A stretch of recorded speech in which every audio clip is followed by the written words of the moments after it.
we were asking our students, when we have different workshops or things that are happening that are quote unquote not required, the students made it clear. They said, if you don't make it a requirement, most likely students won't show up. And so Will put it best when he said, optional is not equitable. This is High Tech High Unboxed. I'm Alec Patton, and that was the voice of Erik Castillo, College Advisor at High Tech High International. In this episode, Erik is interviewed by continuous improvement coach Dr. Sofia Tannenhaus. Sofia and Erik have been working together in the CARPE College Access Network for 5 years. Here's Sofia to explain what CARPE is. So the CARPE network is a 5-year grant-funded network that actually ended in the spring of 2023. We were supporting 30 schools throughout Southern California. So we had schools in Los Angeles, San Diego, and East as well, Calexico. And the essence of what we did was to support school teams in using continuous improvement to make college access more equitable. And since then, we're in the fall of 2023 now. We have launched the next iteration of our work through the CARPE Collaborative. And our aim is the same. It's to increase the number of students furthest from opportunity who apply, enroll, and ultimately go to colleges that they're most likely to graduate from. We work on 4 key areas in this work, starting with financial access to make sure that students are getting the funding from government and grants and other sources to be able to attend college and make it affordable. We also work on supporting students and families with the college application process. Obviously, a lot of questions, concerns, and excitement come up through that process. So we work on supporting both the students and the families with all of that, while also fostering a sense of belonging and helping ensure that students feel that they can be successful in college and that college is for them. And another thing we do is work on reducing summer melt. This is a phenomenon in which students will say that they are going to go to a particular college the spring of their senior year, and then over the summer they might miss a deadline or just have a change of heart. Maybe just personal things come up. So there's a lot of reasons why students don't end up actually matriculating to the college they intended to attend. And so we also work with school teams on providing supports for students over the summer. Sofia wanted to talk to Erik because over the past 2 years, High Tech High International has seen a 24% increase in 4-year college enrollment for their graduates, and she wanted to learn more about how they did it. I really appreciated hearing how Erik thinks about the school's responsibility to its students and all the really smart ways they've worked out to fulfill that responsibility. Here's the interview. Erik, it's great to be sitting down with you. I have the honor of talking to you today about what you've been doing to get more students to enroll in college. And just a little bit of introduction for you. You are the College Advisor at High Tech High International, and you also were on the University of San Diego admissions team prior to joining the High Tech High International team. You also have been an external reader for UC San Diego and UCLA, and including your time here at High Tech High International, you have about 17 years of college admission experience working with first-time freshmen and transfer students. So it's an honor to talk to you today. Thanks for having me. Yeah. So I want to start off by first understanding what made you want to become a college advisor. It really started in middle school when I was a peer counselor. I think that's like my first introduction to learning how to be an ear and just to listen and be there for someone. And so as that progressed, I went from peer counseling. In high school, I was a peer counselor. And then when I got to San Diego State as an undergrad, I was a peer advisor. And so I think the idea of counseling has always just been a part of me. It really struck me in high school when I saw one of the counselors, which is primarily dominated by white females. I saw a male Filipino counselor who looked like me, and Lee Romero was the counselor at the time, and I actually still keep in touch with him. But I think that moment just helped me, just believe that this could be potentially a career for me. So, and I think it would go back as far as middle school. And what you're saying about Lee is really it is so important that the students can see themselves in the person or the people that are supporting them on their path. So I just really appreciate you also bringing that to light, is the importance of relationships, representation, connection with students. And I think you do that so well here, at least from talking to students that you serve. So I just really appreciate you for that. So how did you end up at High Tech High International? Yeah, so this is my 10th year. Just crazy how fast Congratulations, that's a decade. Just to say that, I think it's a big accomplishment. So prior, I was at the University of San Diego. I was on the admissions team, working mainly with incoming transfers and sometimes freshmen. But I was finishing my graduate program in school counseling. And so the counseling world is pretty tight-knit. And so a lot of my colleagues I keep in touch with. One in particular, Chris White, who's the director of college advising here at High Tech High Mesa, had shared the opportunity with me. And at the time, I was not actively looking. I really enjoyed my role as a admissions counselor. But at the time, I think the timing was right. I was just finishing up my grad school program. I have a family. And so I think the idea of having a profession where I spend time with family, but also be on the other side of the desk, quote unquote, I was really open to the opportunity. So when I interviewed for High Tech High, I knew right away this place was special. I walked through the doors, and just from the artwork on the walls and just connecting with the teachers and meeting the students, I think their stories is what really got me intrigued with joining the team here. So 10 years ago, and the stories continue. Yeah. And so a decade, I mean, that is a long time and a lot of learning. So thinking back to when you started here, what are some of the things you wish you would have known? Becoming more knowledgeable about the variety of colleges and particularly the affordability. I think that was one thing that I've learned over the years, is that schools that may, primarily private schools that may appear as being very expensive, can actually be a more affordable option for many families. And so if I could go back and change something, I wish I would have really known and understood that a lot better in terms of how scholarships are awarded, and for families that have a particular amount of need, that can really become possible for families who may have never thought of college being affordable, but it is. And I see it more and more every day. You obviously have like an incredible knowledge base at this point after doing it for 10 years. And I hear you saying things about when you first started and wishing you had all of this like deeper knowledge that you have now. What are ways for folks newer to the profession to get that? It's really important to get connected to associations like NACAC and WACAC, where you're connecting with colleagues who are continuously finding ways to improve. And so having that connection is really important. And again, the counseling community is really tight, right? So like whether it's through events, whether it's through just speaking with colleagues, and I think just the learning just always continues. And I think it's just getting connected. Yeah. Counselors don't always have that opportunity because they get so busy with everything they have in the day-to-day. And Absolutely. So it's almost like you have to intentionally like figure out like, okay, how am I going to carve out time or talk to my administrator about like getting some relief to go to those sorts of events, right? Mm-hmm. So you've been involved in the Carpe Network for the past 5 years, so half your time here at International. And there have been convenings and team lead sessions, coaching calls, the live case we had here. We've introduced everyone to improvement tools such as empathy interviews and interrelationship diagraphs, PDSAs. We pretty much have a protocol for everything. And we also instill in our network members how to have an improvement disposition.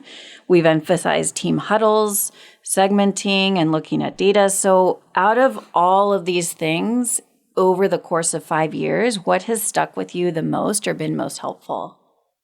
I think it does go back to what we just discussed in terms of really carving out that time, right? Like as counselors, as educators, just taking the intentional time to step back and really see what's working, what's not working. I think that's been one of the bright spots of being part of Carpe, is that we've intentionally made sure that our team, and our team includes our director, Jade White, Will Hayes, who's our math teacher, and a few other teachers throughout the years who've really embrace this process as a team to support our students to pursue college. And so, those convenings, those bi-monthly meetings that we'd have as a team are so important, even if it's like a quick 10-minute check-in, just making sure that for our students who needed specific meetings or just support, that we made sure that we met with those students.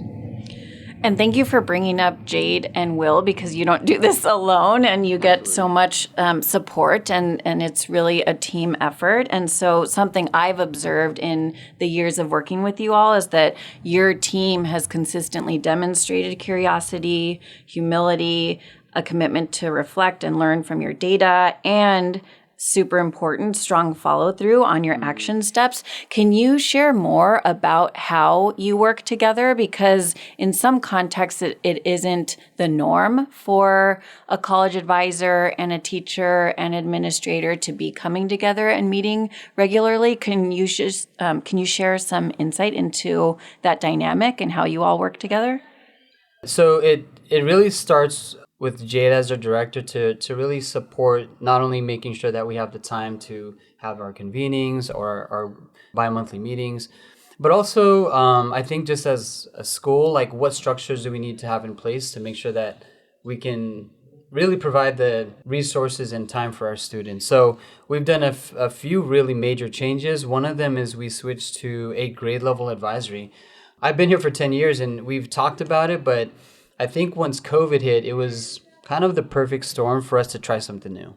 And so without Jade's leadership and really getting the rest of our staff on board with just trying something new and understand that it may not be perfect, I think really provides us, again, just the opportunity and just to try things new. And so we've seen definitely some increases with our teacher advisors checking in with students, making sure that those little things that fall through the cracks don't happen as often. And then with Will, if you talk to any of our students or teachers, you'll know that he's very curious about data. And so when we have Will really looking at the numbers and sharing those numbers with our students, and numbers could be everything from, the difference between going to a 2-year school versus a 4-year school, making sure that they understand what could be affordable options. Will really just... I think the students know that he cares a lot about them. And it's not just, college is a piece of this kind of like wellness and having a life in the future that they'd be happy with. And I think having that relationship with Will, our students really trust him. And especially as part of this process, it's been really important that we're on the same page with all those things. And so, I'm very appreciative of our team dynamics, but I think that's why we've seen these improvements, is that we all play a different role. Yeah, and in the article that also came out about your team, it ended with really talking about love and passion and commitment being at the heart of all of this for your team, because yes, Will is a math teacher and he cares deeply about this work, and he is willing to dedicate class time and even have a letter in the grade book for different things in the college process. So I just find that his innovation and commitment is very evident in not only what he does as a teacher, but even, anytime you have a conversation with him, it's like, wow, he is so passionate and cares so much about this. And I just think that is so, so important. So I love him. So you've signaled some of the conditions that have contributed to your success. I heard time that Jade has kind of given you all to leave and go to convenings or connect with other people in this profession. You have switched to grade level advisories.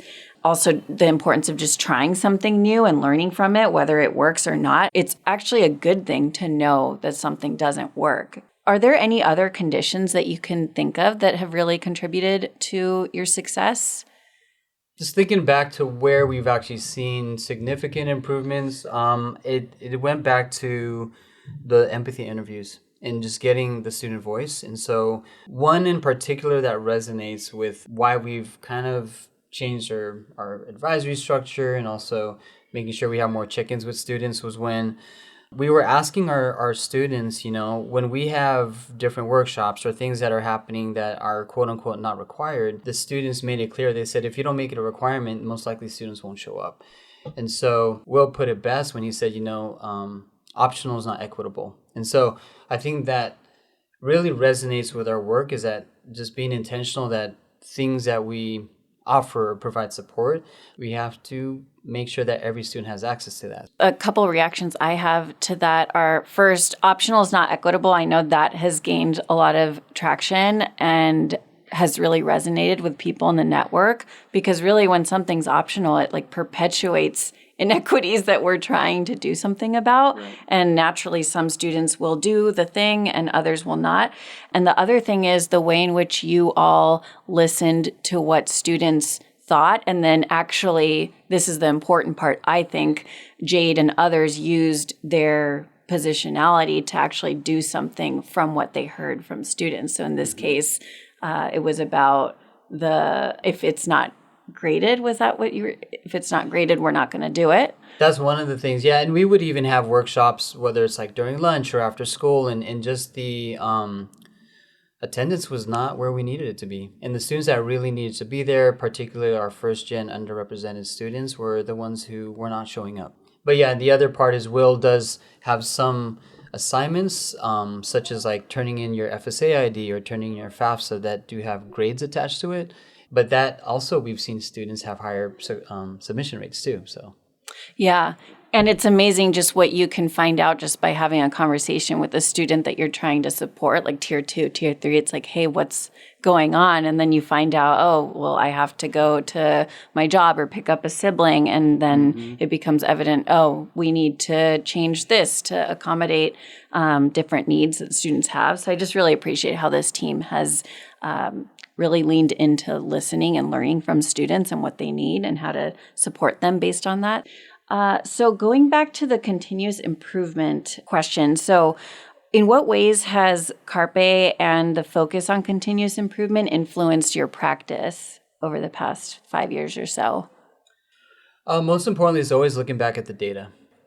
And because we've been in this for 5 years, I think looking back at the data and the different trends has been so important. I think if we only had like 1 or 2 years of data, it may not be as helpful. And now I think we have a routine, like we're just finishing up our senior surveys and we're now at like a 95% completion rate. So I think it's also part of the culture that our students know that we're doing these check-ins through surveys and things like that. So yeah, just having that data leaves a lot of the ambiguity out that we used to kind of just make decisions on just based on what we think was happening. So yeah, we got to always go back to the data. Yeah, and thank you for bringing up the senior survey, because that's a super important tool to learn from. Can you talk a little bit about how you use that information? So, and to give some context for this, the senior survey is administered after decision day each spring to seniors, and it asks an array of questions from where did you apply, where will you be attending college, and also about the supports they received throughout their senior year and beyond. And so it helps your team understand, okay, this is what we did well, this is where we could improve.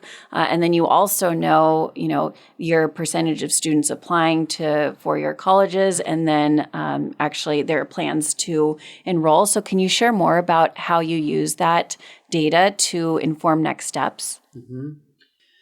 Yeah, I mean, a lot of it is really, so we were, a few years back, we were trying to really improve the predicted graduation rates. And we saw a big shift when we were informing our students of the low transfer rates from a 2-year to a 4-year. So that was kind of like one of the data points we're looking at is, what percentage is going to 2-year, what percentage is going to 4-year. And like you mentioned, right, a lot of it's like based on how many students are actually applying. And from there, how many are actually matriculating to the 4-year school. So we've been doing that over the past few years. I would say, though, I was just looking at the data this morning, and one thing that we were more intentional about this year is the affordability piece. And so Will has launched a finance project, which is really thorough. It goes everything from like potential careers, how much money you can make, how much loans you may have to pay back. And so I'm curious with this year, and I was just looking at some of the numbers, what percentage of our students are actually attending college and hopefully graduating from college with no college loans? So far, I see about 30% of our students are going into college with no college loans. I don't know what that number is from last year, but another one that stood out is about 20% of them, so about half the class, will actually go into college with less than $5,000 of loans. So I think we've been very intentional this year with working with students and families, understanding what that financial aid package looks like.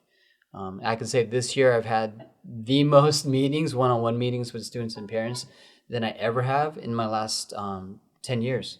So I'm kind of curious to see what this trend would look like over the years. That is amazing. I cannot tell you the amount of times I've had students say, oh, I'm going to go to this school. This is like a student that's been accepted. And I'm like, that's amazing. Then, obviously you're excited at first. And then just to make sure, I say, and this was when I was a teacher, are you aware of what it's going to cost? No. Right. Just Isn't that scary? Wait, hold on. Let's open up your portal, find the information, because they could be making a 4 to 6+ year commitment and end up needing to pay quite a bit of money. And so these conversations you're having, although very time intensive, clearly with what you're reporting on, how much they're taking out in loans, that's amazing. Because, they can come out of their college career with not much. And then, presumably a lot of them will go on to grad school too. But to end your undergrad without much in loans is huge. And I bet that's a huge relief, not only to the students, but the parents. Yeah, I think it goes with, maybe I could speak on behalf of our team, is we understand that when they leave high tech high, are we putting them in the best situation to be successful, however they want to define that. But we also know, especially because I've been here for 10 years, is that there are students who've had to either drop out or it's taken them 6-7 years to graduate college because of the money, right? They're working part-time. I know a student right now, she's working full-time and going to college just to kind of make up for student loans that she used to attend out of state. And so I think, again, just that data is more of a holistic approach, right? It's not just about getting into college, but how are we helping them get through so that when they have their career, they can be in a position where they're not, in debt. What an intense 5 weeks, right? From when they get their acceptances to when they commit to college, because it's the time period is so short. Yep, small window. Yeah. Wow. Lots of coffee.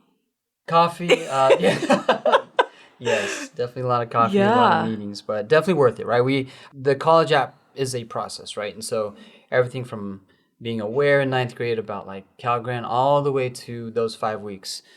I think we've really seen a shift in improvement, particularly not just attending a 4-year, but also saving money. It's what happens in those last 5 weeks. So. Yeah. And another thing I want to just pause and appreciate is Will is a math teacher, and he integrates things on FAFSA, loans, and debt and other things into his area. So it's just something that I want to acknowledge and appreciate, is that, I think typically we see a lot of English teachers get involved, which is great. And call to all math teachers out there to also, they can also contribute to this process in very unique and helpful ways, I think. So yeah, and I'll say that even our alumni say that finance project was one of their favorite projects after leaving high tech high.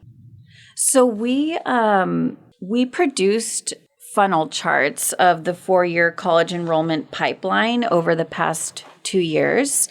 And the funnel chart has these 5 stages of the pipeline, and it starts with A through G completion, then goes on to apply to 4-year college, acceptance to 4-year college, plan to attend 4-year college, and then, of course, after a student leaves the high school, that they have verified seamless 4-year college enrollment.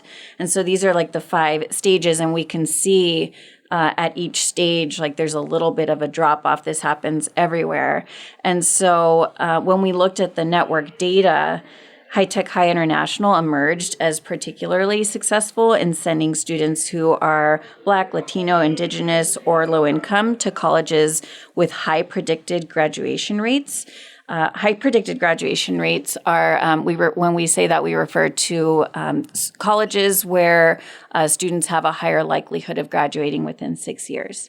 And so when we look at the pipeline for High Tech High International, it is extremely striking to see the progress that you have made on each level of the process. Just to name a couple things that jump out to me, there has been a 14% growth in planning to attend a four-year college. So over the past 2 years, High Tech High International has experienced 14% increase in students planning to attend a four-year.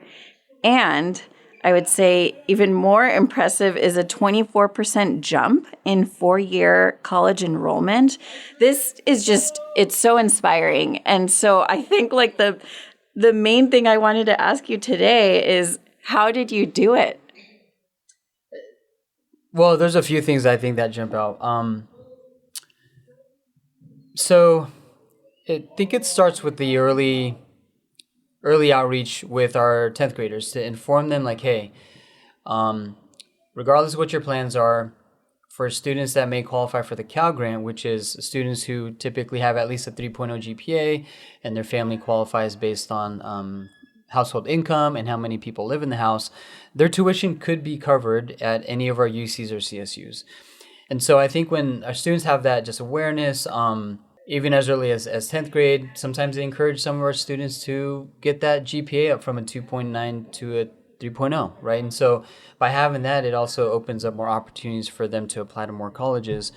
But I would say a lot of that shift happens when Will goes over the differences between attending a 2-year versus a 4-year, and the likelihood of actually graduating with a bachelor's degree significantly drops when students go straight to a 2-year college right out of high school. And so I think one of the biggest fears students have is they won't get into college, right? And so some might think you have to have a 4.0. And when we sit down during our 11th grade junior meeting, and that's when I get to know the student better, learn about their goals, passions, fears, concerns, and really just kind of get to understand who they are as a person.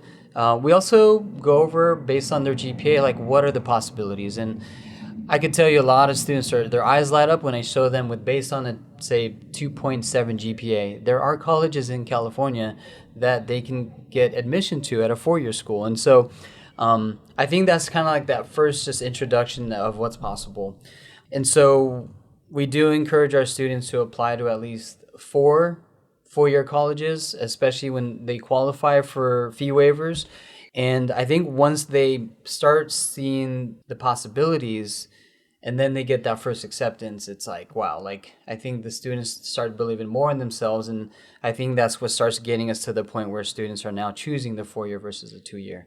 Yeah, it's definitely a process, but I think it's just making sure students are aware of where the money's coming from, how do you get it, and at the end of the day, how can they make it a reality? Yeah, there's so much there that I want to just like highlight and celebrate. So one is, you mentioned informing students about the difference between 2-year and 4-year. I think often we hear students say, oh, I'm just going to go to community college.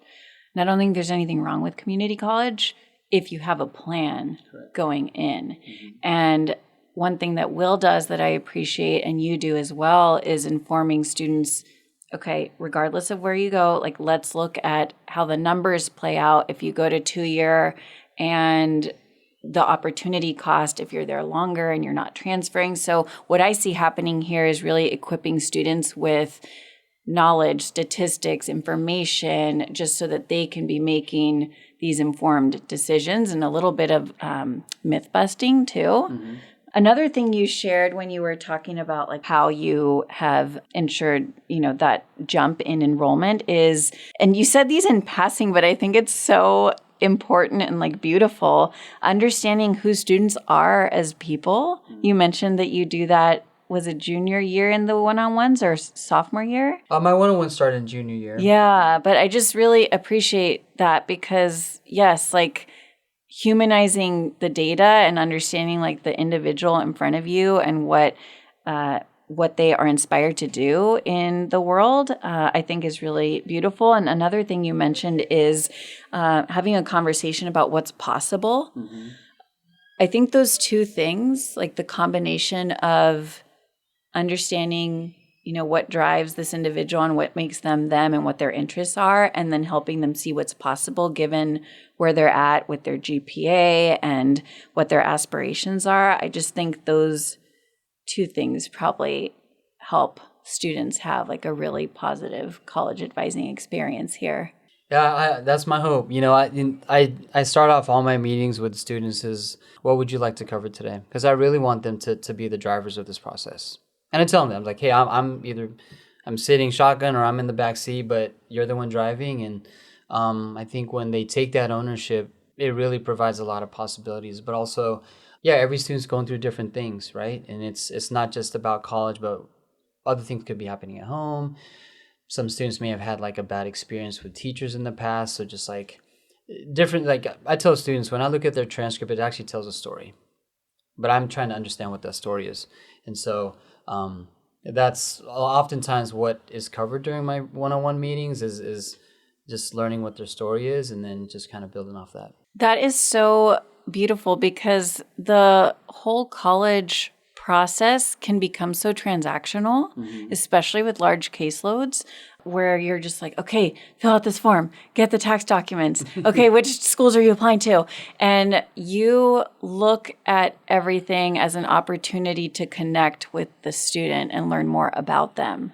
Yeah, and it's not always during our meetings. I mean, we're a fairly small school, but just walking in the hallways, even walking past my office, sometimes I'll grab it or just check in with the student, see what's going on. But yeah, it is an individualized process. Yeah. Can you share more about like little ways that you do that? Because I just thinking to counselors who do have like, I don't know, 300-400 students in mm-hmm. their caseload, what advice do you have to them about how to make what can be a pretty transactional process more transformative and intimate given the time constraints? Yeah, it is challenging, especially at schools with larger caseloads.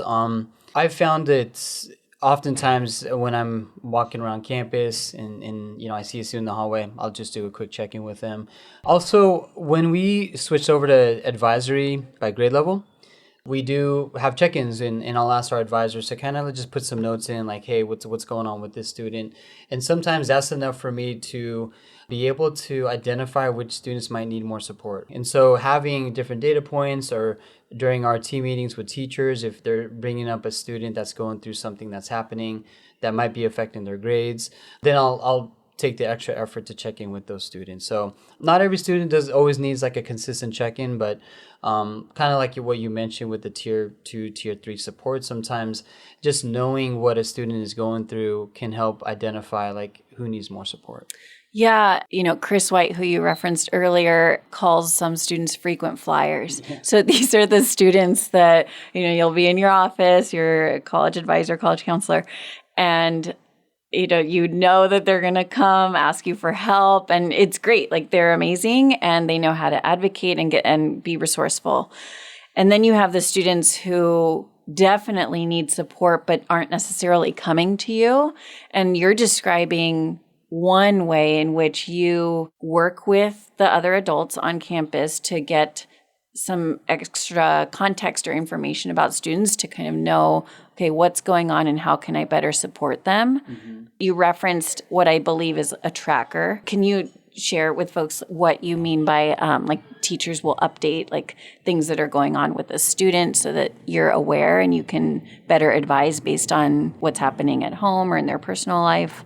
We use Google Sheets, so we all have access to it, our advisors. So I worked specifically with our senior advising team and different checkpoints. One could be, did they complete the FSA ID? Another one could be, did they create their Cal State University or UC or Common App account, right? So there's some check-ins that teachers will do during advisory and just put some notes in there like, oh, this student didn't do this. And so that is one layer.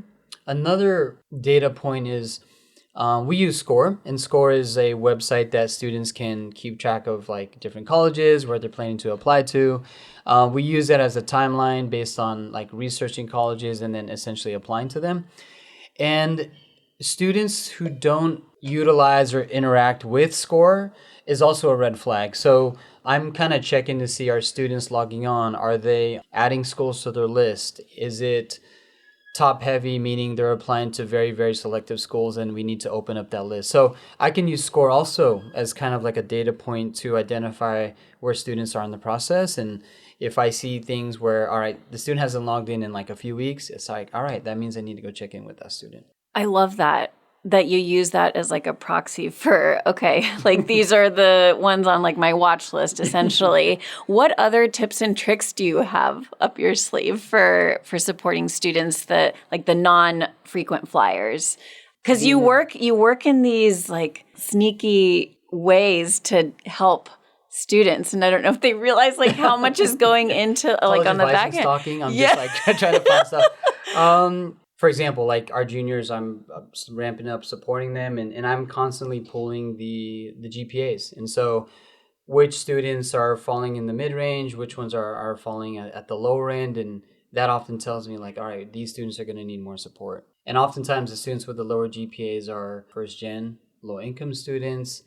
Many of them are dealing with things at home. There's a number of reasons, right? So I think identifying those early on, those are the students that I'm typically trying to reach out either in the hallway or pulling them out of class just to check in, but sometimes even just check-ins with teachers. But yeah, any type of data point that we can pull, it typically tells us something. Yeah.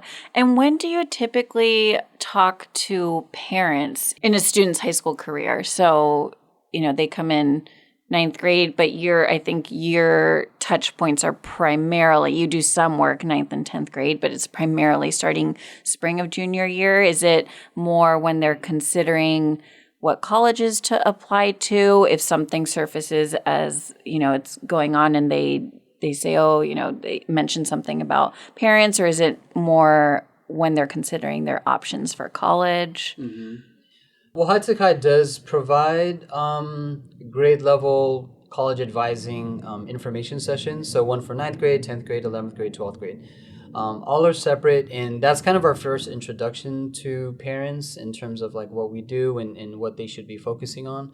For the one-on-ones, I do really encourage parents, guardians, family members to attend those meetings. The one junior year. And senior year, yeah. Okay. So I definitely encourage it, even if it's through Zoom. And so I understand not every parent or guardian is available. And so in some cases, I can meet with them separately. But yeah, if there's some families, like I met with a mom yesterday that I just felt like that we needed to have this conversation about what's going to be best for this student in choosing where they're going to school this fall. And so I just reached out to the parent. And so I think it's a mix of different opportunities, but also understanding the needs of the student and then reaching out to the parent. I love that you invite them to the one-on-ones.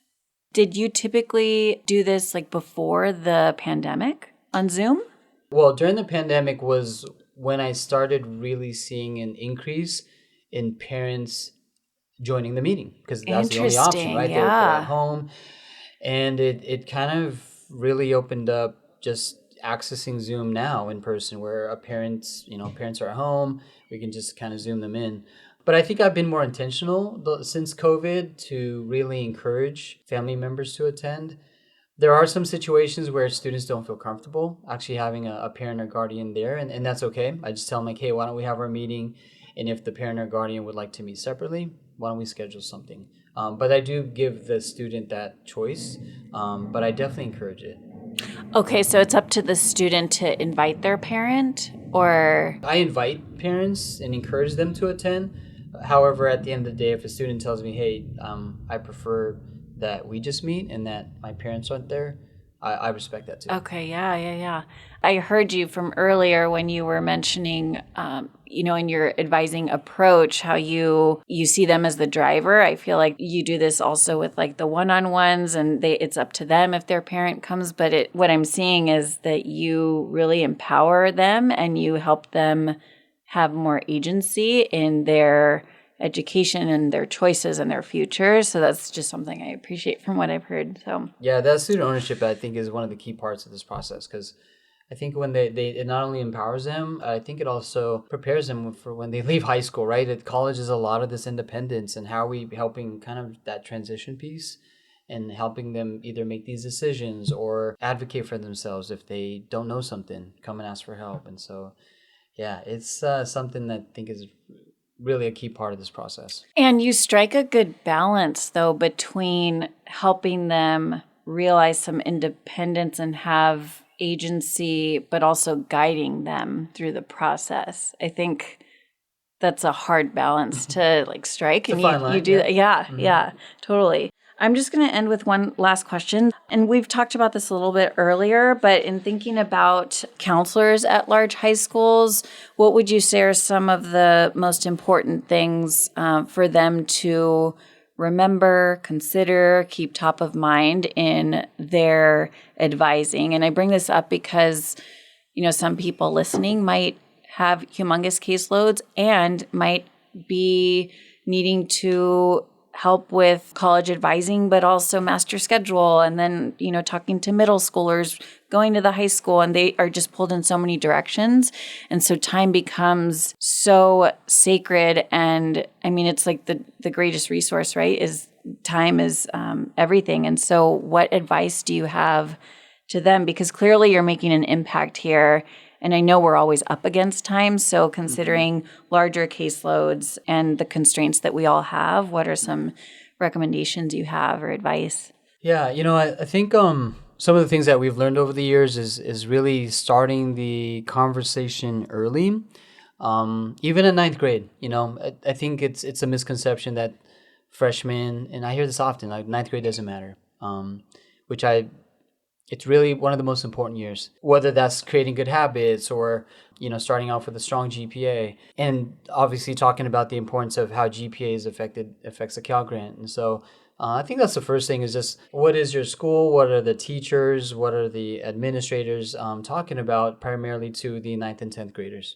I think the second thing is, just those connections. Again, it is really challenging to really have a lot of time with their students, primarily, especially counselors who are not always in the classroom, is find those kind of organic ways to connect with students, whether it's in the hallway, maybe it's at their club or a sport that they play, right, where you can just even check in with them, even for a few minutes, I think can go a long way. Last but not least, I think just what we've learned as being part of the Carpe Network is just the importance of having a team. Our team has ranged between 3 people all the way to as many as I think 7 or 8 at one time.